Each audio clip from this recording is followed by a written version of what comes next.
Hello and welcome to My Mom's Basement, presented by Barstool Sports and 3Chi. I am your host, Robbie Fox, and we are now live on YouTube. For the first time ever, My Mom's Basement, you can watch the podcast. Joining me, as always, is the R2D2 to my C3PO. He is the Bucky to my Sam, the Falcon to my Winter Soldier, Mr. Clem. How we doing? I mean, call me the R2D2. That's just going to put me in a great mood right now. We got a brand spanking new YouTube. Well, you have the YouTube page is up. The graphic is beautiful. Shout out Youngstown Bob. And you sent me the template of what it was going to look like today. And Bob, I was literally in the bathroom about to shave my beard off my face. And I said, oh, that's right. I have a beard in our little, if you guys are going to subscribe to the YouTube, take a look at the YouTube, just do it for the graphic that Triggs drew. It's incredible. Please, yes. It has me as the Falcon with a little beard. So I was like, you know what? I can't shave the beard. We just got a brand new graphic here on the beautiful YouTube. So this YouTube is life-changing because my life is different now. The butterfly effect is going on. My life has changed. I now have the beard, and whatever the next 6 weeks will bring to us will be because of this. So shout out the YouTube page. I'm very excited for this. Yeah, so if you're a first-time listener or viewer, because of the YouTube page, we're new to YouTube, but this is not a new show. We've been doing My Mom's Basement for a few years now. Me and Clem break down everything nerdy from The Mandalorian to WandaVision to the MCU shows. We're huge fans of it all, and we're going to break down Falcon and the Winter Soldier for you. If you're interested in all that stuff, you could find it on the backlog in our podcast page. We've got, every Marvel movie that's come out for the past few years. We've done commentaries for some of them. We've done breakdowns for some of them. We've done Easter egg look backs. We've done so much. So look back. There's some evergreen episodes in the My Mom's Basement archive. And before we get into things, Clem, let's tell the people about our presenting sponsor, 3Chi. 3Chi, if you're not aware, is the greatest company in the world. They make Delta 8 THC. What is Delta 8 THC? It is a federally legal cousin strain of Delta 9 THC, which is found in marijuana. It's the psychoactive element found in marijuana. This company, 3Chi, takes the Delta 8 found in hemp. They combine it with CBD, so you get the medicinal effects of marijuana. It helps with anxiety. It helps with, for me, my inflammation in my back, helps with sleep. And they make gummies. They make tinctures. They make vapes. Any product, every product you could imagine. And 3Chi's just the best in the business. So if you go to 3chi.com right now, use promo code MMB, you can get 5% off your complete order. I swear by this stuff. We've got a ton of listeners that swear by it. So check my Twitter. I'm sure people will tell you that this stuff is the real deal. You got to use it responsibly. You pop one gummy. My mom popped two by accident. It wasn't a good idea. She was seeing like a lady that looked like Alanis Morissette whispering to her in her dreams. 3Chi's the real deal. I swear by it. Again, that's promo code MMB at 3chi.com. Oh, Mama Fox. You never know when she's going to be mentioned in the podcast. Good, bad, or there's really seldom bad, but good, great, or better. And that story. Alanis Morissette, Bob? Yeah, she said for the story, my mom didn't know it was THC, people. And I told her it was CBD. I didn't even know it was THC at first. This was the first shipment I ever got of 3Chi. And it was a good lesson learned for the both of us. You got to take this stuff responsibly. She took 2 gummies. My mom, not a THC user of any sort. And that night she said she saw a woman who looked like Alanis Morissette whispering to her in her dreams. Scared her. It's just one of those things that I'm just so happy. It's something you can just get through the mail. It's legal. And this crazy time that we're living in, it was like a match made in heaven. So shout out 3Chi. Barstool approved through like every podcast, from the youngins like Bob in the Mom's Basement to the old people like Large, and everyone in between like me. I just like calling Large old. 3Chi is a crowd favorite here at Barstool. It truly is. It's unbelievable. It is. So Clem, do you want to get into the Falcon and the Winter Soldier? Let's dive in, baby. Let's do it. All right. First impressions. I'll ask you before we even dive into the episode, and spoilers, everyone. Spoilers. We're going to go into everything on this show. So right now, if you don't want this show spoiled, get out. We'll give you a few seconds. All right. They're out of here. Clem, what were your first impressions on episode 1 of The Falcon and the Winter Soldier? Okay, so this is we'll set the table for the podcast how I think it's going to go for the next. It's 6 episodes, so that was something I didn't realize until the other day. this is going to be much more a Bob Fox show than a Clem show. That's just how I think it's going to work based off of you're a Cap guy, right? And this is Cap's crew. This is Cap's. These are Cap's boys. His like best friend growing up, and kind of his what's the word I'm looking for? The guy he's passing the baton to, right? His successor down the road, protege, or yes. And I think I was kind of more the WandaVision going into it, and even though I'm not a WandaVision guy, I kind of like the idea of that whole thing. I'm also not an action movie guy, but I have to say, this shit is fucking cool. It's cool. It's just like this was supposed to be the first show of Disney Plus, right, in the MCU, and I felt like I was watching a movie basically throughout the whole thing, especially the action scenes, but even just the way everything's shot. And I'm sure there's like lights, camera, barstool, big brain words for it. I felt like I was watching a movie for like 45 minutes or so. I couldn't agree with you anymore. I actually described the first episode as sort of the first 15, 30 minutes of a Marvel movie extended. It felt like they took a Marvel movie and just said, all right, we're going to give everything a little more time to breathe. We're going to show you a way more grounded side of the superheroes than we've ever seen. You know, you thought Ant-Man was a grounded side of the MCU. All right, now we're talking to bankers about loans. Like, we're really getting into it with the Falcon and the Winter Soldier.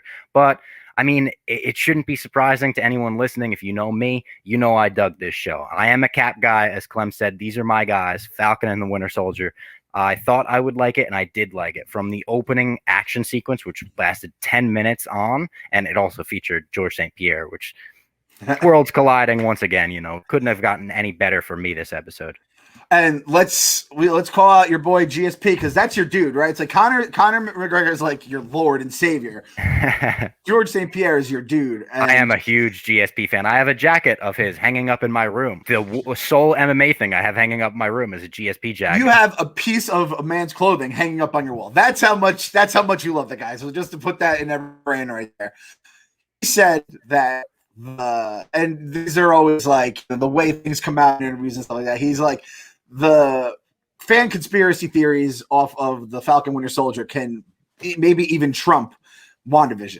That was the first like thing. I'm like, oh boy, here we go again. I'm not ready to do this. Oh, George, you can't do this to us, George. Like, and listen, I love you. You just said to the people how much I love GSP. I'm like, GSP, you're not a big enough figure in the MCU to be talking that reckless. Because then we're gonna start looking up like remember when it was like Elizabeth Olsen's a huge Star Wars fan, so that Luke Skywalker line couldn't have just been a throwaway. Like, I don't want to find out George St. Pierre is like what comic books he read when he was a kid or something like that.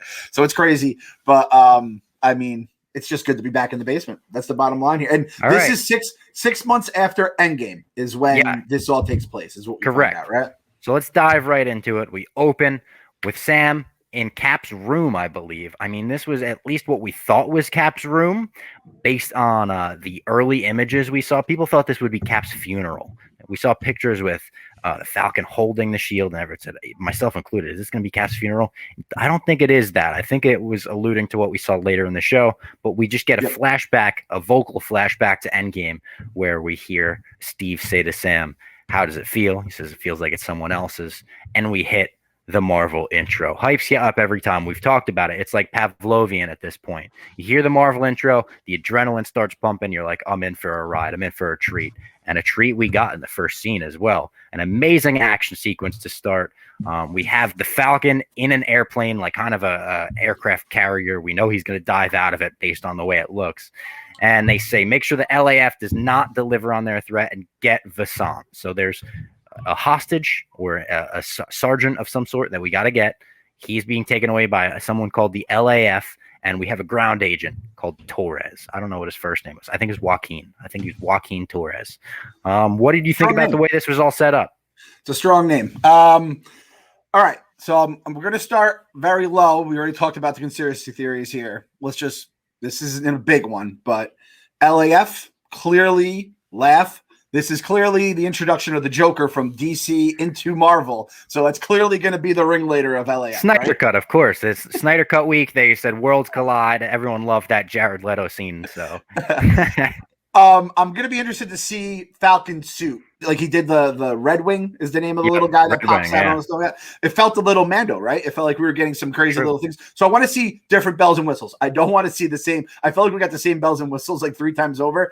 But if they can make him basically like a flying James Bond kind of a thing, that could be cool. I just don't know. Like, I felt dizzy during some of it. I don't know. Did you feel dizzy at all? I might No, be not getting old. myself. No. Oh, god damn it! I just exposed myself as being like really. I was really like, I was Oh, like, whoa. Virgo Clem over here. Yeah, exactly. Again, this was like the movie thing. Everything was so like vibrant and loud and everything. And the flying squirrel suits, fucking awesome. That was a sick idea. I also like this. I like that Falcon kills people. I like that he caught bodies like first 5 minutes, and like it wasn't like these guys were like just hitting into the rocks and like you didn't know if they died or not. He was throwing dudes out of helicopters without parachutes, exploding them. I like a guy that kills, you know, and I like a little bit of blood. Batman, if that's your thing, that's cool. But like, I want to have my superheroes kill bad guys, so there's less bad guys to worry about in the future.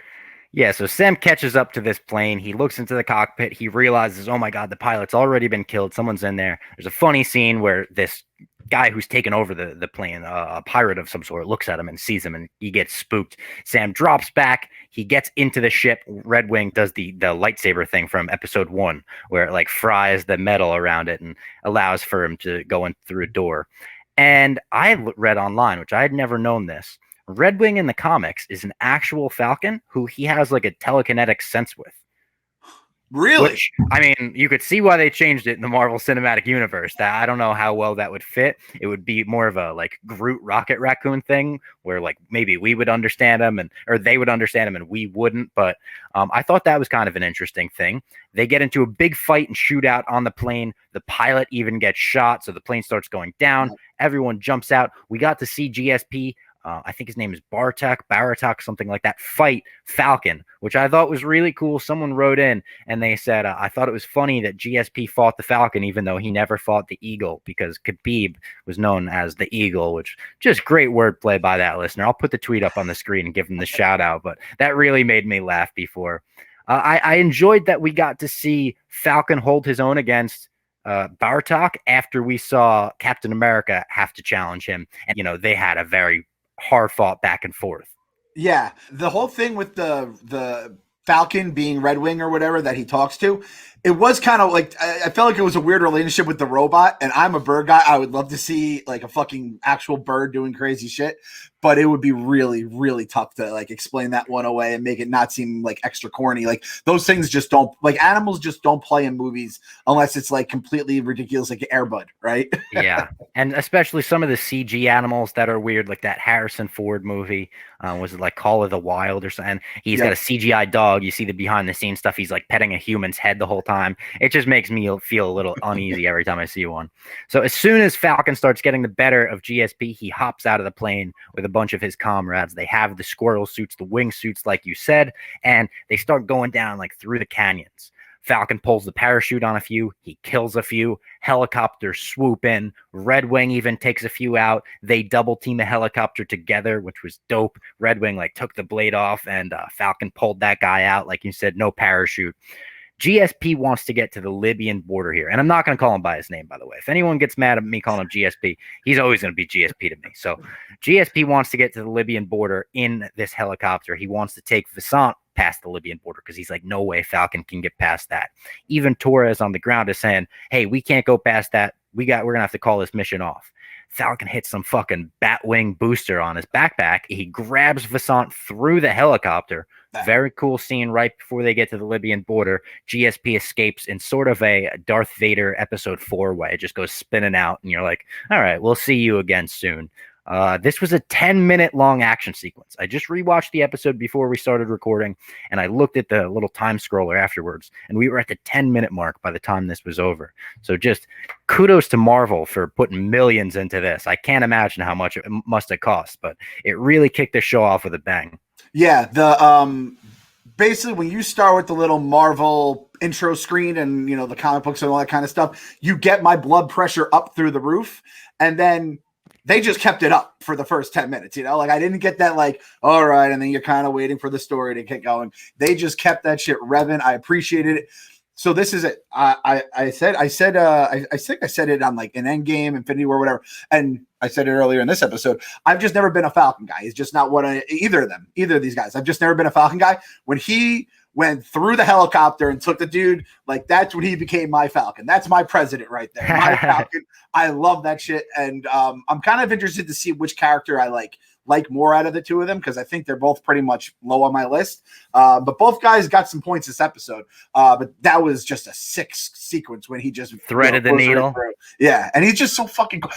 This is the other thing too. Our boy Welker, the merch king of Barstool, he's like, I never realized Anthony Mackie, or he's like, I never realized Falcon was Papa Doc from 8 Mile. I go, oh shit! Like, I've seen him as Falcon for so long now. I was like, of course he's Papa Doc. But that was a lifetime ago. You know what I mean? I mean, you were probably like 4 when that movie came out, right? I was super young. Yeah. So it's crazy that was him, and he still looks like he's like the same age. He's like 4 years older now at most. And anyone who saw the interviews he did on Barstool, super awesome, likable guy. You know what I mean? So very funny. I mean, he comes off just as likable as Sam Wilson does in this show. We could, I'm sure people who listened to it or they saw the social when KFC Radio, when they were talking about how the sex scene in 8 Mile was the most realistic sex scene, because she lubes herself up before he goes in there and it lasts like 5 seconds. He's like, now that's a sex scene I can identify with. I'm like, Anthony Mackie, relatable dude. That's my guy. Because when I stood up to say everybody from the 313, I still had a boner from the Brittany Murphy scene. So I was like hand up and bent over. I knew I was young when I saw that shit. Damn. Oh, shit. I would say one of the best moments in cinematic history was when they're in the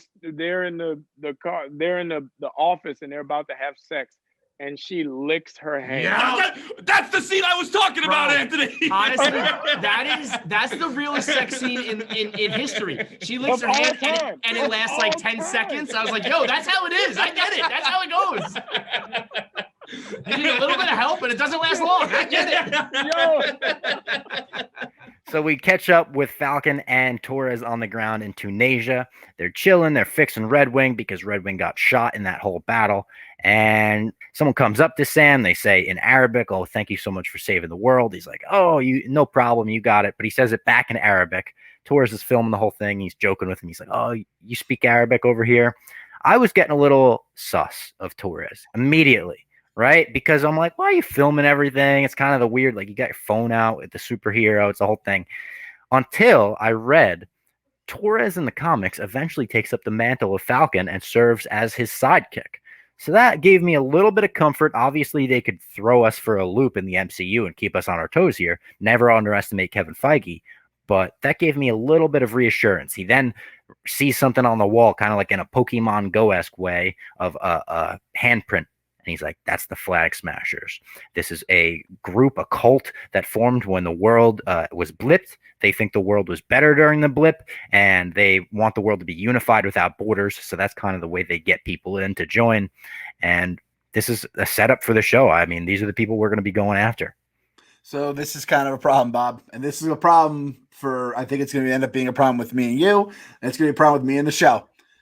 I think I like the Flag Smashers. I think listen. You're gonna buy into this propaganda, episode 1. They targeted me like this guy has lost his mind in the last year in quarantine. Like I'm like the mind that is ripe for the picking for these kind of people. Listen, they have a cool fucking logo. The fucking palm on top of the world. Like they got the world by the fucking balls. And they're saying things were better in the blip. So they kind of are Thanos people too, and I'm a Thanos guy. Like I'm just telling you, I can feel the old me coming out right now, so I'm a little worried about that. But I was sus too. It's like always the most pure of heart people I'm the most sus about, even though after WandaVision, we know Hayward was sus from like the minute we saw him, and then he was shooting kids by the end of WandaVision. I think like the what's Taurus? The guy Taurus. I think he's gonna end up being all right. But I would appreciate that if like all these people they think they know everything that's coming because they read the books, and then you're waiting in the entire series for a fucking MEPHISTO to show up, and he never shows up. So I would appreciate a couple of lefts when you think they're gonna make a right turn, all that kind of stuff. Torres now asks Sam about Captain America. He says, "So where's Steve? Have you hit him on the moon? Is he hiding on a secret base on the moon? There's some crazy conspiracies about it." And Sam doesn't give it up, but I thought this was very interesting because going into the show, I was like, "All right, we're 6 months after Endgame. What does the world think about Captain America? Do they know he's old? Are they confused as to like he young 2 seconds ago and now he's like?" It doesn't seem like they know much. They didn't really give much up, but it seems like everyone's just kind of thinking about him. Like, where's Captain America been? I don't know. Maybe he's residing in a log cabin where only the Avengers know where he is, but doesn't seem like the audience in the MCU, the actual characters in that world, are any more clued in than we are. I hope we get at some point in this series, either they make up a story and they stick with it, or we find out like the resolution instead of just being like, oh, that's superhuman that saved the world a few times. Yeah, he's just still missing. I'm going to put my balls on the table. Nuts and tail. First prediction of the series. Prediction. We're going to a moon base. There is a moon base. What?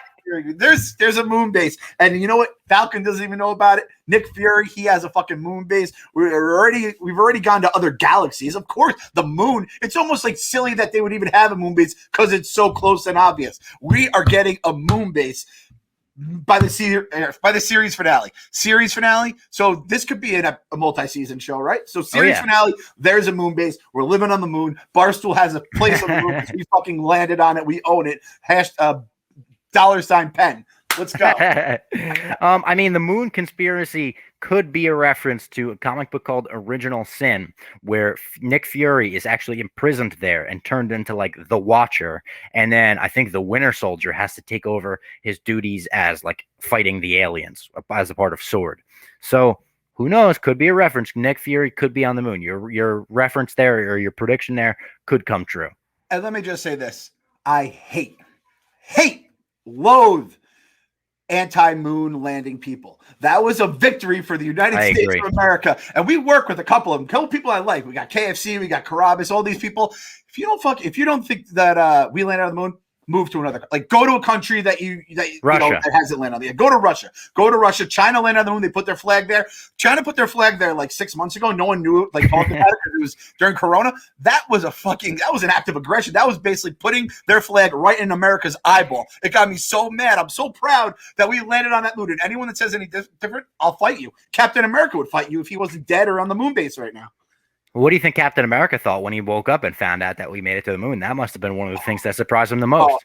Come everywhere. He must have had so much built. That probably is like the first thing they told him, and he just emptied in his pants. And he's like, his dick was probably still frozen. I feel like that's one of the last parts of you to be unfrozen. You know when you like microwave something and that like some parts you bite in, it's still frozen? That's America's dick. America's ass, America's frozen. And there was cum everywhere when he came out of the moon.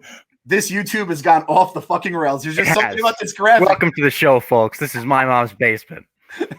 Sam is off to Washington. We don't really know why yet. Don Cheadle is there. We see War Machine right away, kind of casually. They cut to him. They don't make a big deal out of it. I enjoyed that. I didn't know he was going to be in this show, so just seeing another Avenger was very cool. He's sitting in the audience, and Sam is kind of doing a presentation of some sort. We see in the background, oh, he's at the Smithsonian, and then you put two and two together.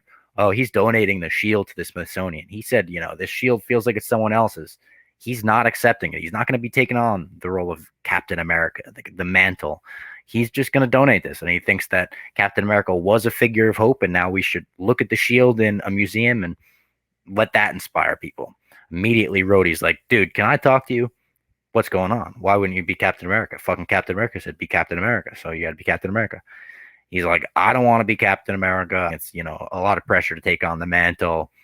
Just not my thing. They come to an agreement where Rhodey's like, all right, I can't fucking force you to be Captain America. And that's that. Now I get a flashback sequence.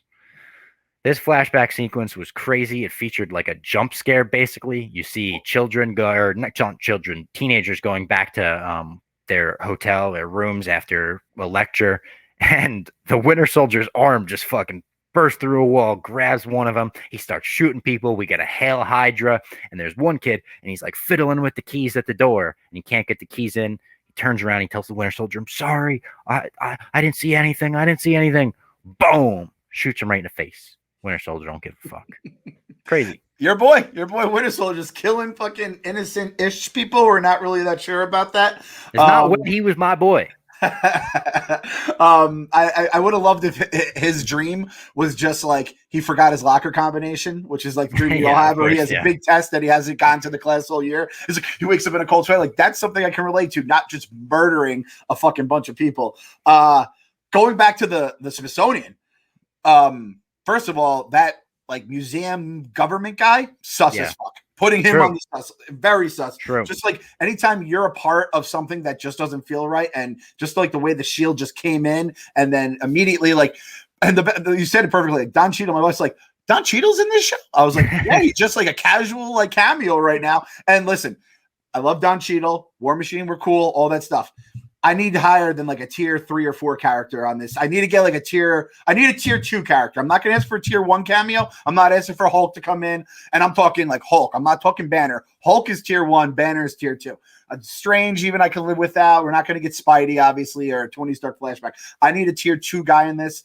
But it almost feels like Rhodey was like, dude, it's like when you don't pick up the scenes, like the vibes a girl's giving you when she's flirting with you. And then you get home and you're like, oh shit, like he was asking me to be Captain America right now. He wasn't talking about this shield being someone else's. That was a rough look for our boy Sam right off the bat. And but the other side of it is that really Captain America's shield? Because Bob, there's this old I don't know if it's a short story, a book. Let me tell you, it's called The Ship of Theseus. And it's a matter of if that shield is still Captain America's shield, if Captain America's not there. Boom, 1 for 1. You're going to work that into every podcast, I'm sure. And after this flashback sequence, like you said, we find out that it was a dream. Winter Soldier wakes up in a cold sweat. He's like, holy fuck, I had a dream the other day that I left one of my favorite coats in a cab, which that's a shitty dream too. It's like, oh, man. And then I woke up, I opened my closet, and I was like, oh, yes, the coat's still there. I've had it for years. You don't want to lose a coat you've had for years. George St. Pierre's coat's still on my wall. Oh, God. Someone else's coat. Imagine George St. Pierre's having a dream. He's like, I had this dream that my jacket was on Robbie Fox's wall. It's like, a dream, George. Yeah, for real. And Bucky goes to therapy now. We cut to therapy. He's talking to his therapist, and she says, like, have you been having nightmares? You seem weird today. You seem off today. He lies to her. He says, nope, haven't been having any nightmares lately. She knows that he's lying. She's actually a great therapist. I don't know the actress's name. I'll find it out for next week. I really liked her. I think we're going to like her character because she came off as more of it's like when Tony Soprano went to therapy, but more of kind of a hard ass this lady was, because she was like, I was a soldier. I've seen dead bodies. I know what it does to a person. And we find out via her that Bucky has been pardoned. She says it twice to really hammer home, like, to all the people that are like, how the fuck would this guy be walking the streets? She's like, he got a presidential pardon because he saved the fucking world. And to be honest, I think that's fair. Aren't rappers getting pardons left and right for just like being rappers? Bucky Barnes should definitely get a pardon in that case. Anybody that was on the battlefield in Endgame gets a pardon. Anyone that was on the battlefield in Endgame or Infinity War, which I think would be hard to like get dusted back, and then like all the wizards are like, hey, you're coming through this portal. Like, nah, I'm good. I saw those motherfuckers and I disappeared for 5 years. I could understand if they didn't, but I think if you were in a battlefield against Thanos or any of the children of Thanos, instant pardon. Pardon. And it's like the Armageddon guys. No taxes, never have to pay taxes again for the rest of your life. Pardon for whatever crimes you committed. And I'd even give like, you get 3 misdemeanors for the future. You get to have a little bit of fun, because what's the point of living what's the point of being free if you can't live, right? So a couple of Avengers PBA cards. They say PBA, but it's got the Avengers A on it. And then you give 3, there's like a hole punches, 3 holes you can punch. It's like, oh, there's 1. You just got that. Like, you shouldn't have parked, in front of a hydrant. And then you wait for 2 more down the road. Ant-Man uses up to it, his speeding. He's like, come on, guys. Like, I didn't mean to. He's like, God damn it. I want to do something more fun than that. Bucky tells his therapist that he's been making amends with people. He said, I just recently made amends with a former Hydra pawn that I helped get into office. He says she's been abusing her power ever since. We cut to this. We actually see it happen. She's talking to some guy in a car. She threatens him with blackmail of some sort. And he rolls up on her with this fucking RC remote, basically turns her car into a remote control car, backs it out of this parking spot 60 miles an hour, parks it into another parking spot right away, and he just rolls up on her. He kind of threatens her for a second, and then he reads like, I am no longer the Winter Soldier. My name is now Bucky Barnes, and you are part of my efforts to make amends. And I thought it was really funny. We cut back to it. I hope we see more of these. He has a notebook, and it has more names in it. I will say Helmut Zemo's name is in that notebook. Very important. We know he's going to be back in this show. I'm a fan of him. I'm excited for him to put that fucking purple ski mask on. When he does, we're going to have to get the purple ski masks because that's just a dope villain look. In the comics, like the fact that they're bringing that in after doing the Civil War stuff, oh, perfect. But I thought this was cool. The superhero therapy, and like you got to nail the therapist roles for shows because, like you said, Dr. Melfi is like the gold standard where you think of. I just started watching Billions, and there's a like psychiatrist in there who's like very believable. Like she just acts like someone you could kind of tell your problems to, and she would give you like the perfect stuff back, and it makes these people like crush their jobs. And this like the way this story was told, where Bucky's kind of having fun with her, and you don't know he's just gonna straight up murder someone, blow up the cars. I think everyone thought they were going to blow up the car first. Then I thought he was going to shoot him or just straight like choke someone out.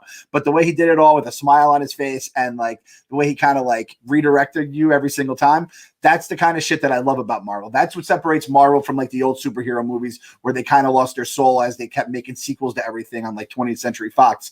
So yeah, I was a big fan of like this kind of storytelling. This is my kind of Marvel here. The therapist calls him out for not trusting anyone. She checks his phone. She says, "You haven't been responding to Sam's text messages. I'm the only person you've called all week. This is pathetic." He says, "I just want peace." He's like, "After the fighting, I just want peace." She says, "That's complete and utter bullshit." They go on this back and forth, and we cut back to Brooklyn now. We get a scene just like Bucky's introduction scene. I'm sure this was on purpose, where he breaks up the fight between those bullies and Captain America, Steve Rogers. Here, he breaks up an argument between a guy named Unique, like Monique, but U for uniqueness, and Yori, who we meet. One of the most lovable, wholesome characters in the Marvel Universe immediately. Just one of those old men that you see right off the bat, and you're like, oh, I want to give that guy a hug, help him cross the street, you know? What a twist, because at first I'm like, this Yori guy, I'm like, dude, like we've all had the point where we need a little extra garbage room. If it's after Christmas, I have like a thing full of wrapping paper. You just put in the neighbor's garbage, and hey, vice versa. You guys ever need it? So I was a little upset at Yori there. But then I was like, oh wait, you're like the nicest person in the world, like, with a heart, like salt of the earth with a heart of gold. Unique isn't anyone in Marvel, right? Because I feel like that's a name I've heard of before, but maybe I'm thinking of something else. No, I don't think so. Maybe you're thinking of Monique, but with a U for the uniqueness. There we go. Like I'm on, explain that to everyone. But yeah, we definitely got some good, like, you kind of like right off the bat, you're like, I'm riding with Yori, through thick and thin. He's our kind of guy. And I like it didn't just start where I like how he was just being an asshole to start everything off, and then they kind of yeah. And going back, he's a New Yorker. He's a hardened Brooklyn old man. Exactly. If you're in Brooklyn that long, man, you have to, or you'll basically like get eaten by another fucking Brooklynite. That's just the way the city goes. It hardens you up. Kind of like you said with the names, though. I like how with the names, and then there was like even I don't know if this is jumping ahead or if it was behind the book where it has like you can kind of see what's written down, like the commands and stuff like that. That is what TV is perfect for. You see that in the movie theater, it's just you blink and it's gone. You can pause it now. You're like, oh, and apparently some of those names are Hydra names and obviously Zemo and all that kind of stuff. I like how they can kind of have some fun with all the. If I saw like S Storm or fucking, oh my god, like don't you your cum everywhere? Yeah, Marvel, don't get fucking cute with me, Feige. All right, I gave you the fucking pass with boner. Maybe you bring that back for it to mean something, but don't get fucking cute with your little names and your little freeze frames. I don't want to see like fucking X. I don't want to see X's everywhere. That's basically the bottom line. Well, did you see there's apparently the name of a town that was used in X-Men comics in the credits? Did you see that? Oh God, no! This really? was an Easter egg. Yeah, I saw it right before we started recording, so I forget what the actual town's name is. I think it was a town outside of Singapore that had been used in X-Men comics, and you could slightly see it in the end of the credits. So, they're doing it again, Clem. We're doing the Ellis Avenue, Ellis Island. Could it be Magneto? Is it going to be Fassbender or McKellen? Is it going to be Mephisto at the end of the show or what? We're going to just go down the vortex. Can you put into this in the YouTube now? Can you put the title Mephisto and the winner Mephisto? That was the best meme I saw from the end of one of WandaVision, because that's basically what this is going to be like. By episode 3, I will be like buying every single fucking thing that could lead to another Marvel franchise for sure. So Bucky takes Yori to a bar. He immediately plays even better wingman than Falcon. You thought Falcon was the best wingman on this show? It's Yori, because he hits on the bartender on Bucky's behalf. He's like, hey, you should go on a date with my friend here. He'll take you to bingo. And Bucky's like, oh my God, I'm so sorry about my friend. He's so embarrassing. She's like, don't be, I'm fucking down. Which was like, oh, Bucky, little 160-year-old man, get some, Bucky. Have some fun. Have a fun Friday night after 5 years of being blipped away. And for that bartender, go get you some after 5 years of the world being blipped away. I was happy for them. Yeah. Do you think Bucky's dick works? Because I mean, 160-year-old man. I mean, there's a Roman ad here. Might have to be, he might have to be a Viagra guy or Blue Chill, whoever wants to sponsor the podcast. Yeah, you guys get to us. We have plenty of Bucky dick jokes. We're gonna hold out to him this week. We're gonna let everyone Roman, if you want to get in with the ED, all that kind of stuff. I'm sure you could still, shoot out some swimmers if it happens. But to get to that point, it might require a little bit of assistance if you want to, help out. Speaking of that, swimmers. I love that line. Half the fish in the sea just were blipped away. Like that. Yeah. Like that was a real fucking problem. Is that, even though I guess it would kind of remain the same 50-50 and then goes down to 50-50. Like if you're seeing someone or there's just chaos in every like facet imaginable, which kind of makes me feel bad for being such a Thanos guy. So I saw a tweet from, I think it was from Tori Fox, who does a Star Wars podcast. And she said, imagine your husband or wife is blipped away. You're devastated, and like 3 years later, you're willing to give it a shot again. You date for a year. After a year, you meet someone. You spend a year with them. You're like, oh my God, I finally found someone. We're going on 5 years since the blip happened, and I'm finally happy again. And then your partner comes back, and it's like, uh-oh, now I'm in a weird situation. That's a Disney Plus show waiting to happen. That's probably the origin story for the guy who founded Flag Smashers. He's probably like, fucking my whole world is fucking, let's go back to the blip. I'm gonna make you fall in love with the Flag Smashers by the end of this podcast. He was the friend that didn't get the girl and was always like, I know her so much better than the boyfriend does. The boyfriend came back and she ditched the friend to the side. He started the Flag Smashers. I buy that completely. Oh, there's probably so many dudes that were in like relationships they couldn't find an out in, and then the blip happened, and they're like, "Oh my God!" And then they just fucking skedaddled and just ghosted, just moved. I figure everyone just moved to Florida. Florida just being overpopulated. The entire world had half the population, and Florida was just people on top of people, like just hiding from their past lives. I absolutely love it. The blip was the perfect excuse. So Yori starts looking at something that they were served. I don't know if it's sushi or something, and he gets sad, and he's like, "That my son loved that. He was killed, and the worst part is, we never knew what happened to him. I never found out what happened to him. The police said it was just wrong place, wrong time." Bucky is sad, and you start thinking, "Oh no, was that maybe his son?" We cut to Louisiana though. They don't let you think about it for too long. Sam goes and visits his sister, Sarah Wilson, and his nephews, who he mentioned. I thought this was kind of a funny thing, having a nephew myself and two nieces.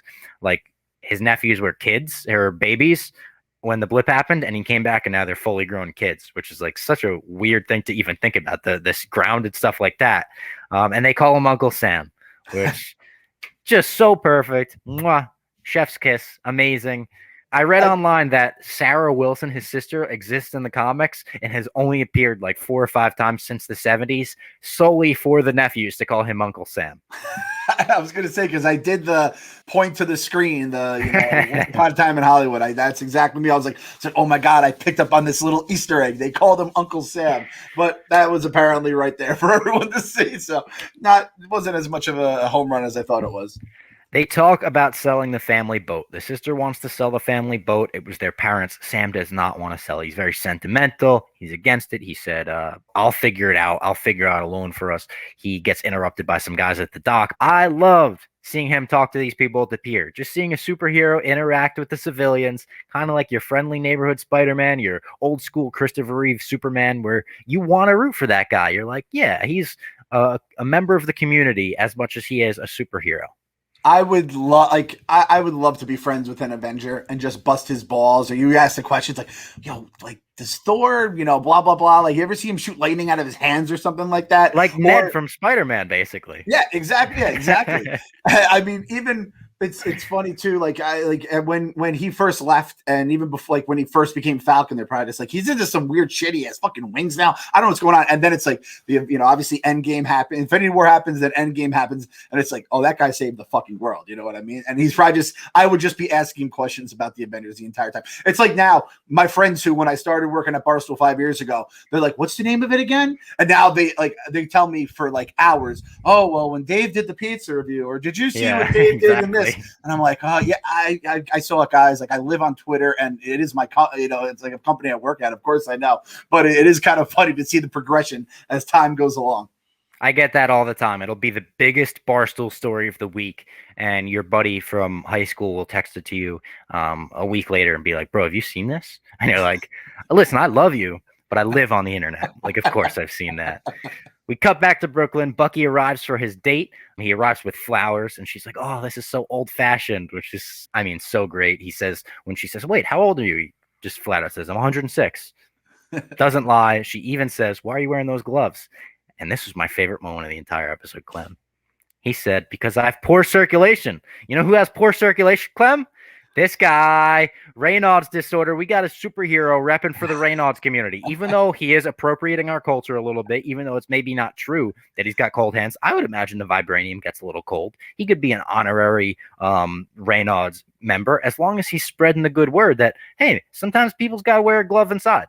What's the color? What's the color of your bracelet, Raynaud's? Is it like I think it's like a light green, maybe? I would like that. Yeah, kind of like the baby Yo color. I got this baby Yo bracelet. Oh, nice. Kind of for the force luck everywhere. I would love that seafoam green, that Grogu color. I could take that. That would be funny if we made those like Raynaud's disorder, like bracelets, like Live Strong. Oh my god, I would love to make those. So the flowers move was sweet. But I'd have to ask the girl and the girls listeners, maybe a singular girl, the girl listener, the one girl that's listening to this podcast right now. Is that a move that you like, or is it like this guy's coming on a little strong? Like, is flowers too strong? Maybe roses are too strong because it means love. This is the kind of stuff I'd be thinking as a guy. And then I just be like, I can't fucking bring flowers because I don't want to bring the wrong ones. And it means one thing. And then she takes it as another. It means love, but I don't want to say I love you on the first date. It means friendship, but I'm putting myself in the friend zone. I'm getting anxiety just thinking about it. I'm so happy I'm married and don't have to think about these things. But again, the guy is 106. I kind of like the whole, fish out of, 100 or 80-year-old water kind of thing that he's kind of going through that we don't have with Cap anymore. I really dug that. The circulation thing was cool. And their activity, hanging out at an empty bar and playing Battleship. They played Battleship. I know. I love board games. I'm such a board game guy. I've mentioned to like my mom recently, like I would love to get back into playing board games. Like let's take out the Scrabble board every once in a while and play Scrabble. It's just such a great activity that's gone away with phones. We just now take our phones out and scroll them on Twitter. Bob, I am maybe the biggest board game guy. I absolutely love it. I've thought about making my own board games here and there a couple times, and I have like I put a note, like, what would be the best board game for a first date, do you think? Ooh, that's a great question. Let me just say this. Battleship is a terrible game to play on your first date. It's not a good one. You got awful. to do the words like the F4. You got to communicate in between all that shit. Yeah, I agree.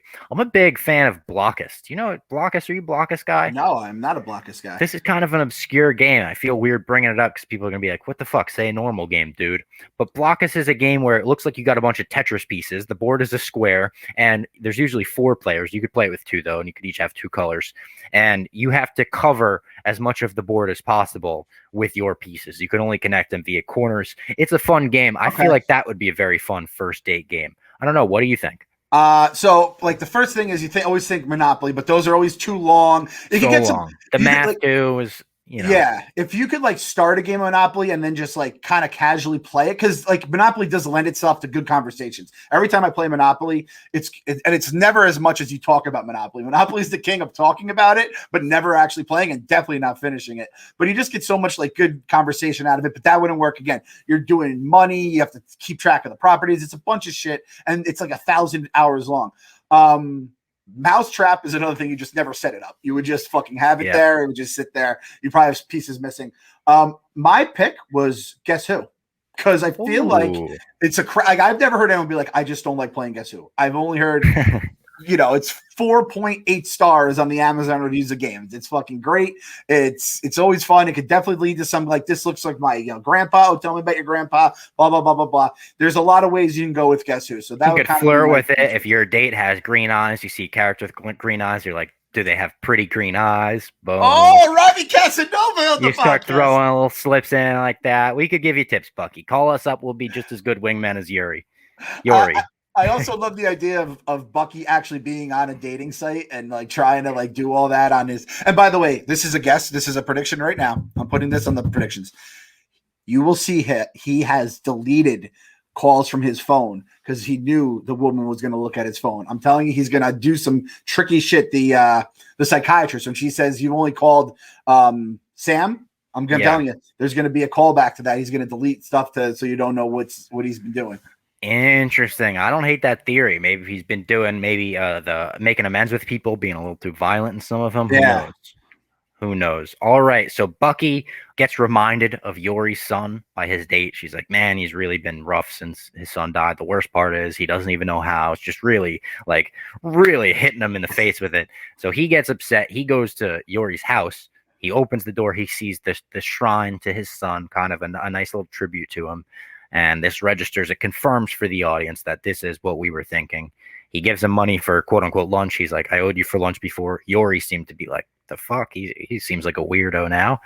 Do you think it's going to come to the point where Bucky has to fess up? Is he going to tell Yori, I killed your son? I feel like Yori's going to be like the last on his amends list at some point, and it's going to have to somehow come out one way or the other. Or it'd be terrible if it came out like where he's not saying it. You know what I mean? That's where they could really get sticky. But the line too about, if you lost your spouse, you're a widow. If you lost your parents, you're an orphan. What is it when you lose your kid? I'm like, yo, Marvel, I did not sign up for this. Disney Plus, $7.99 a month. I'm paying for. I could see this on Netflix. I could see this on fucking HBO. I don't want to hear about my kids dying on fucking Disney Plus. That's just fucking dark, man. The mouse has gone too far right now. And listen, this is someone that was so happy when he heard that Deadpool was going to be rated R because they're not fucking Disneyfying it. I don't need to hear about kids dying. And like, I know the kid was like in his 20s. It's still a fucked up thought. All right. And, might have deserved it. Might have worked for Hydra. I don't know. Some light treason. We're not really sure what he did. But fuck, man, that was messed up. Marvel. I'm also interested to know, like, does the world know the Winter Soldier at all? Like, after he was framed for that bombing in Civil War, did they not put out like pictures of his face all over, like the fucking Winter Soldier on the loose? Do people not know him? Is that why he shaved and cut his hair now? I just don't know how much of the world knows about Winter Soldier. He was hiding in Wakanda for years, so you assume, not much, and then he got snapped away while he was in Wakanda. He came back, so he's been gone for a while, but I was just curious, like, will anyone ever recognize him as, hey, aren't you Bucky Barnes from the fucking museum? That's a good point. The look does help because I wouldn't even like think of it, but yeah, like when you see that face, whenever like something crazy happens in the world and there's a face, you don't forget that face easily. But this guy, he looks like he might have like maybe lost a little weight. Obviously, he doesn't have the giant robotic arm just appearing out there. So, I mean, the other side of it too is like there's been like, since Civil War, we've had Thanos came, so an alien invasion, half the universe disappeared. Then they came back. So like he's lucky that he has been, wiped down. He's like number 5 on like the most wanted list just on that shit. And then plus whatever other stuff has happened in their little neck of the woods where it's like, oh, there's this place called Wakanda that exists. That's fucking mind blowing in itself, right? So there's a lot of ways you can go with that. We cut back to Louisiana here. We see Sam and his sister about to leave for the banker's appointment, and they have these pre-made meals.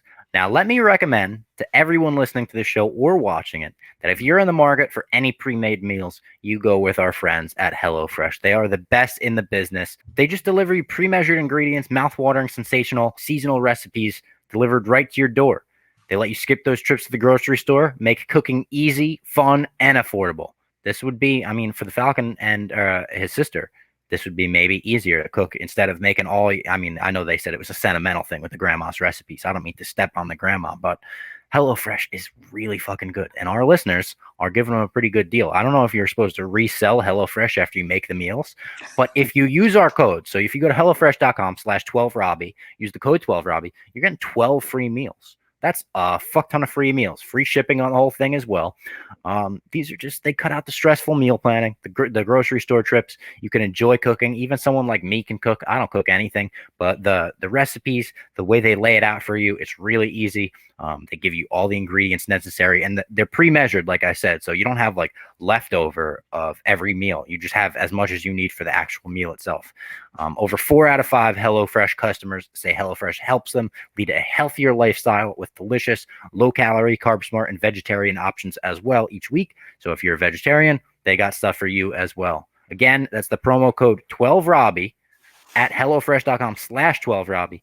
12 free meals, free shipping. If you're not capitalizing on that deal, come on, what are you doing? You could, if you start eating HelloFresh, you'll be as strong as a superhero.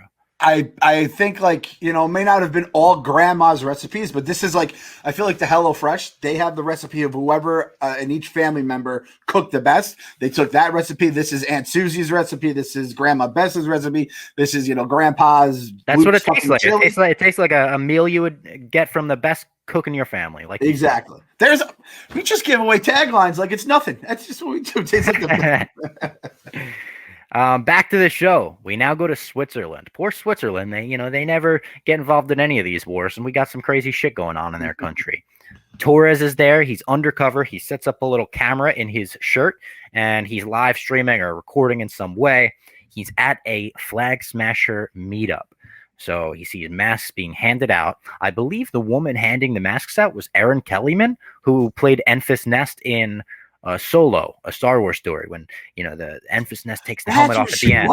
I couldn't know who she was. Yeah, I was going nuts. The ginger girl. So I'm pretty sure that's her. I think she's cast in this show. So she hands out a bunch of these masks. Like you said, it's a cool logo. They got fucking cool masks. Deal with it. Cool. It's cool.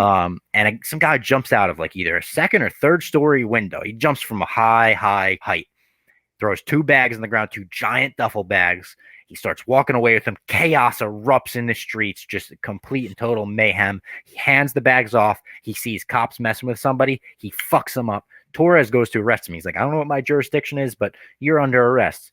And oh man, that was a bad idea. He got fucked up beyond belief. This guy has what appears to be super strength in some way, or superhero strength. He slammed Torres down and then he stomped on his skull. Really brutal, really violent. This show has a bit of an edge to it compared to the Marvel movies, I feel like. Yeah. The Flag Smashers, this kind of like, I was like, all right, guys, like do your thing. And I shouldn't be like, it definitely seems like something, if I saw this on TV in real life, it would scare the living shit out of me. Yeah. But it just seeing like it all come together. I'm always like a sucker for seeing a plan come together. When they opened up Dark Knight like that and you saw the entire Joker plan come together and the music in the background and it's making you just uncomfortable enough where you're a little scared what's going to happen next. And then I was like, well, we're on a fucking ride, boys, and this is going to be a blast. And this was kind of the same thing where you get to kind of see, like, instead of the chaos of the whole entire scene, you get to kind of see everything get set up and then the aftermath of it all going down. And again, they could have had him slam him on the ground, showed he had superhuman strength, whatever. But the kick in the head, that was a little bit extra, and I appreciated it. I don't think they'll probably do that in Loki. Obviously, they didn't really do it in WandaVision, that kind of like extra edge to it. But I like that they could turn it up a notch in a show like this where it could kind of give you an idea, especially like, let's be honest, I think the kind of people we're going to be dealing with are going to be the kind of fucked up people that would do that in real life. It's going to be absolutely savages. Yeah. This felt very like James Bourne, Mission Impossible. The whole show kind of had that vibe to it, which I really dug. We go to this bank. The banker's like, do I recognize you from somewhere? Did you play for LSU? Where do I?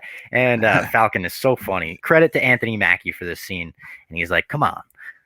And he was like, oh, you're fucking Falcon from the Avengers. He's like, yeah.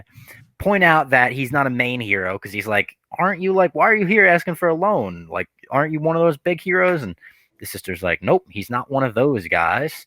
So they point out that there is a tiering of superheroes in this universe. And then we get a question asked that I've been waiting to get asked forever, my entire life, really. He's like, how do you guys get paid? And credit to the boys. This is a show where they answer all of those questions, constantly. But we've never got it in DC or Marvel. He's like, how do you guys get paid? Is it like, did Stark pay you? My condolences, he says even. And Anthony Mackie more or less says they don't. It's more just goodwill. The world gives them goodwill. They give them everything for free all the time, which kind of makes sense. You would imagine there's some sort of pension plan for superheroes through the government or something, but I don't think there is based on him needing a loan. Tell you what, we got a question about this later, but like someone's got to step up. Someone's got to help the Falcon. He's got enough rich friends, right? This is a bad look for my dog, Tony Stark. This is a bad look. It's a bad look. Like you're in charge of the Avengers, and then with the Avengers comes all like the, next tier guys who are kind of in the Avengers or, like it's kind of like with Barstool, right? It's like you had the main bloggers, and then you had like, you know, the part timers. Like when I started out, I was the Knicks guy. White Sox Dave did the White Sox. Like everyone had their own little thing, and we were kind of like, you know, but it's like if I needed help with something, I'd ask Kevin, and then Kevin would ask Dave, I guess, if I ever needed to be paid. And you would just think like Tony's kind of the Portnoy of this all. You would think he would have taken care of the people if they needed it. It's a bad for a guy with more money than he knows what to fucking possibly do with, right? Like, it's a bad look for my dog Tony Stark. It's a real bad look. I did not enjoy this scene because it kind of comes back to him. You got to set that up, Tony. You got to feed the dogs so they'll run for you. You got to feed the dogs. You got to feed the dogs. And all the talks of loans, it was like I thought we were going down fucking the Trade Federation from Phantom Menace. I'm like, guys, I knew you were going to say that. I knew you were going to say that. I know you so well at this point. I know you so well. I knew you were going to bring that up. I still don't know what APR stands for. I am an adult with 2 cars that I'm paying for and a fucking mortgage. I don't know any of this financial shit. I mute people who tweet out stock symbols because I just am so sick of when. Except for Ben, of course. I follow people that tweet $ Ben. It just, I hate finance and all that kind of shit. And luckily it just got to basically the point where the banker was just a big fucking clown is what he was. He was such a clown. He was saying like, why do you have no income for the past 5 years? And it's like, hey buddy, were you not here for the fucking past 5 years? Because there was a big thing that happened. Again, we said this at the end of WandaVision, and I'm going to say it again. I want to see, and if you're making a show with someone who was blipped, I want to see when they came back. Now, there's still time to do that down the road, but I want to see Falcon and Winter Soldier when they came back from being blipped. I know you don't have to like fucking have all the people around to get all the cameos. You could have them just in Wakanda. You could shoot it somewhere with a green screen and be like, "This is Wakanda," it says in the background. But I like seeing people come back from the blip and seeing their reaction to it all. But this is kind of like with the dating apps or the fish in the sea. Like, what the fuck like did banks do? Like, and now like, you know, all the resources, you probably could get a loan without even trying during those 5 years. And now like you could be a fucking superhero where a guy wants to take a selfie with you and then you don't get a, you know, the Human Torch was denied a bank loan. That's a real fucking thing that could have happened in the MCU. The Human Torch could have been literally denied a bank loan straight out of Ron Burgundy's mouth. What a fucking world we live in. All because of Thanos. Worlds are colliding right now in my head. Where's the Human Torch coming in from this? That's a line he says when Ron Burgundy's warming up. He goes, "The Human Torch was denied a bank loan." I'm not on my Anchorman studies then. The Human Torch was denied a bank loan. If he said the Falcon was denied a bank loan, that would have been like the Simpsons predicted it. It would have just blown my mind. So no loan. He doesn't get a loan. They go out and they argue over the boat some more.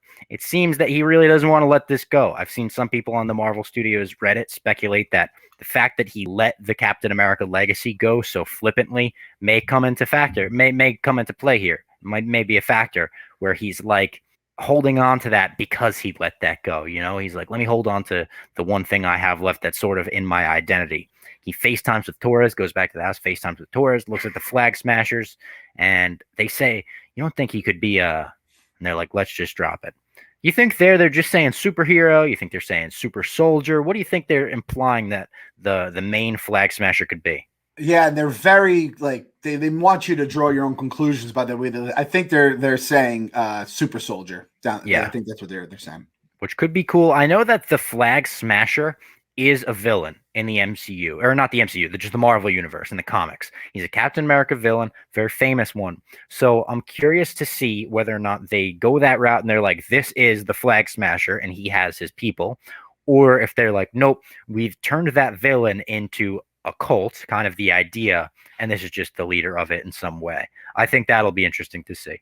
Yeah, I like the name Flags. I'm like, smashing a flag. It's an act of war essentially, right? Kind of dope. That's the anarchy sign. You know, that's like rock and roll, punk rock. Yeah, I'm doing everything to not become a flag smasher over here. People already tell me they're like, Bob, you look like one of those Antifa fucks. You better not wear black too much. And it's like, well, now I'm gonna be labeled a fucking flag smasher. By the way, do you think that they had a little chirp at the Proud Boys when he was like, is that just what they do now? They name themselves stupid things. I was like, is that a Proud Boys joke? This was rap before the insurrection, but imagine if it wasn't True. before the Yeah. that would be so. This is not good that we're on YouTube and they're just going to see us becoming. I know we're talking about Proud Boys, China. You're like, all these. Well, we're going to become radicalized. They're going to see us, and by the end of this, we're going to be actual flag smashers. We'll be wearing the fucking masks with the face and the palm and whatever the fuck it is. This is another prediction I'm making now. Prediction. The Sam, when he becomes Captain America or whatever, takes the shield and does it all, he's going to go back to that bank, and instead of like putting down his ID or a credit card, boom, shield on the table. Give me my loan, motherfucker. I like that prediction. We end the episode with a news broadcast that interrupts this FaceTime call. Or it might have been right after the FaceTime call, but Sarah walks in and she's like, you're going to have to watch this. It's this fucking guy on the news, this sus-looking government motherfucker being like, well, the world has its heroes, but America now needs its heroes. So we are reintroducing to the world Captain America. And out walks some weirdo-looking Captain America. His ears are sticking out. His nose looks all weird. No offense to that actor, but like, the fuck? He looks horrible. No offense, actor. He's the goofiest looking asshole I've ever seen him. It looks like with a Party City advertisement for the Captain America costume. It's we have Captain America at home, and this is Captain America at home. It kind of looks like Gabe from The Office. I don't know what he is in Silicon Valley. It was just a tough look for everything Captain America. I didn't see one meme using that picture, and I'm kind of disappointed by the internet. I know we have like the Monday spoiler thing. I was gonna say maybe people are still like, we don't know that we're feeling out the spoiler vibe or whatever. Yeah, I feel like there's that definitely has some legs to it. So hopefully that'll be used. And again, I didn't know if WandaVision would become a meme show, and like Agatha basically lived in my timeline for an entire week. Her winking, it still is on my timeline if I check right now. I just got tweeted that today. So I appreciate that we do have the meme that came out of this. That was like the biggest takeaway for me this episode. Did you put in the questions or any of the comments about the guy who tweeted the wrestling thing about what that was like? Yes, I did. Okay, of course. Come so on, what podcast? That was a great one, bro. That was the great. He nailed it. We'll get into some questions. And do you have a sus list? Have you prepared a sus list? I have a sus list. It's all right. called, so let's get into that. Let's get into the sus list. Okay, this right now, this is the beginning of the sus list, and it is also known as the Hydra list because everyone is Hydra until you prove you aren't Hydra, and then you are more than likely Hydra than anyone else because that's how Hydra works. Dude, I just watched The Game with Michael Douglas today. Have you ever seen that movie? Yeah. Yep. Oh yes. My God. Talk about one of those like who's in on it, who's not in on it. Mind fuck. Now I'm really skeptical about everyone being Hydra. That was a good movie though. Very good. If nobody's seen that, it's David Fincher, I think. It was like the movie he made in between Seven and Fight Club. So that there's your, level that you could put it on. It was very, very good. Were you was that a 3G movie? Were you experiencing that under 3G? Of course it was. Yeah. I think that's the way to go if you're going to do if anyone needs some 3G recommendations, The Game is this week's recommendation for that. So the Hydra list presented by 3G as well. Number 3 on the Hydra. Or no, we'll start from 1. Did I start at 1 or 3? I used to start at the bottom. Yeah. Start at the bottom. Number 3 on the Hydra list. Military guy, museum guy, government guy, don't know who he is. The guy who is the Captain America. He's in a few scenes, and every time you just like your stomach turns after he's done talking, after something happens, that guy sus as fuck. Hydra till he fucking dies. Fuck you, government guy. Number 2 on the Hydra list. This one's gonna come back to bite me, and I'm gonna feel very bad about it. Yori is on the Hydra list. What? You walked away. I thought maybe Bob walked away from his own. I'm telling you, Bob, it's too good to be true. Yori is too pure of heart to be in this show right now. I love Yori. He has a dead son, which actually, as I say it out loud, it's kind of fucked up to say. And I'm throwing him on the Hydra list. But it's like, hey, I was just doing the family business. I got caught up, dropped my keys, and I got fucking blasted. And then when Yori finds out, he's going to feel guilty because he turned his son to Hydra. Bro, tell you what. There's not a name for parents that have lost their children, but that name is not sus. Oh, God. Yeah, that's fucked up. This still isn't as bad as when I called Sparky sus and he died. No, you called him the devil. You thought he was maybe a Mephisto. Yeah, a legitimate devil. But I do think Yori's in play right now. Again, Yori's just too fucking. Look, and the way he treats Unique too. Like, there's some fucking anger inside that man. Granted, it's probably because his son was murdered in cold blood. Nonetheless, though, Hydra. If we're just gonna like think nobody's Hydra and only the bad guys like who shoot at kids like Hayward are Hydra, then Hydra would never become Hydra. They're so fucking good. You have to look at the person that you never expect. However, number one on the Hydra list is the guy you always expect, and it's your boy, Bucky Barnes. Fucking sus, fucking Hydra. I'm just saying this just because I can't trust this guy. He's always going to be on the Hydra list. He's not truly number one, but I'm just saying right now, I will never trust the Winter Soldier because he killed Iron Man's fucking parents. It's fucked up. It's fucked up. He's my friend. So was I? Or you thought I was? Yeah, so was I. Let's get into the questions. That sus list was sus. It was sus in its own. All right. The first question we got here is from Quentin Coldwater. He says, does Pepper have an obligation to the rest of the Avengers in terms of supporting them financially? A $50,000 loan for Stark Industries should be a drop in the bucket. And I think Pepper may get canceled if she tries to start a GoFundMe for Falcon. She might become like a Kylie Jenner situation. Exactly what I was going to say about it too. $50,000. It's like someone has to pay these dudes, and like if you're a superhero, if you were on that battlefield, like that's $100,000 in itself. Like fucking everyone from Wakanda, $100,000. I mean, the people are like, yeah, we live in like the best place in the world. I don't need your shitty money. Like money is no use for me. But like all the superheroes, $100,000 instantly. If you want to have something like Sam's just trying to get someone who can fix his little robot. That's all he needs. Yeah, you know what I mean? They need a Wakandan battle stimulus check. Exactly. If it was 2021 and this was real life, Pepper would definitely have been called out on Twitter, would have trended, would have become a whole thing. And I love my dog, Tony Stark. She's the mother of Morgan Stark, cutest kid to ever be born in the world. I think I would have to have canceled Pepper by now. It's just not right. It just ain't right. It ain't right. Our next question is from our guy, Cameron Ramos, longtime listener who writes in all the time. He says, do you guys think we will get any more Avenger cameos in future episodes? So I thought this was the fun opportunity to speculate on which future cameos we can get. I'm going to go with one that people may say is obvious, people may say is a reach. I think we're going to get Steve Rogers. I think we're going to get Old Man Steve at some point. Chris Evans coming back as Captain America. I know there was that report that said that maybe he signed a deal to come back in some way. Maybe it just leaked that maybe he'll be in the show. I don't know. I'm going to go with Steve Rogers himself, Captain America. I like that one. I feel like the way it came out, it was like seemed like it was just like basically confirmed, and then they kind of muddied the waters of how he wasn't going to return to be Captain America, but he could appear as like a cameo Captain America. That's a good one. I'll go. Again, I'm trying to think higher than Don Cheadle. No offense, Don Cheadle, the actor, awesome. War Machine, the hero, not so awesome. I'm gonna go. Get a little weird with it. A guy, diehard Cap guy, today dies, and plus a movie coming out in a couple of years. We'll go Ant-Man. Little Paul Rudd, like Paul Rudd shows up on screen. You'll be happy. He had the right? fight with Falcon, right? Yeah, so they've got history there. He Yep. said, please make sure Cap doesn't find out about this afterwards. I like that one. I love Paul Rudd, so I just always be down for Paul Rudd. Our next question is from Christian Quarantine. He said, did anyone get the same feeling to the new Captain America at the end, like when the WWF brought in the fake Razor Ramon and Diesel after Nash and Hall went to Nitro? God, that's a good tweet.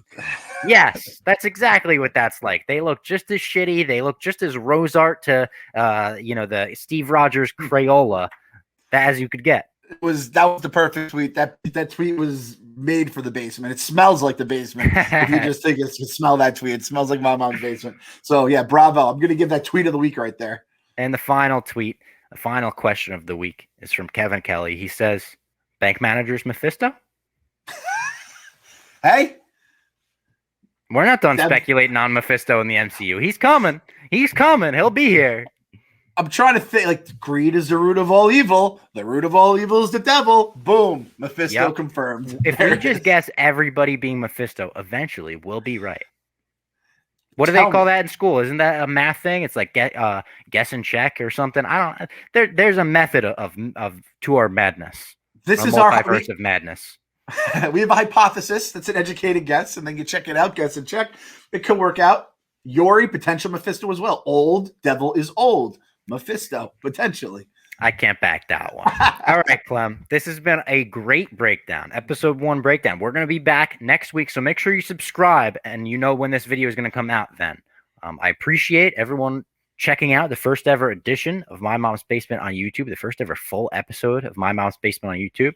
I'll be back with Clem next week. Check out 3chi.com, promo code MMB. HelloFresh.com/12Robbie and use the promo code 12Robbie. Get 12 free meals there. And we've even got shirts for sale at store.barstoolsports.com. Go check those out. I'll put them on the screen right now. They are fire. I'm not even going to say what they are because I don't know if Marvel has some kind of like audio technology where they'll be able to read it and they'll know like what we're selling because they probably wouldn't like it. They'd probably think we're the fucking Flag Smashers over here. But we're going to sign off for this week. We've made enough noise in that realm. We'll talk to you next week.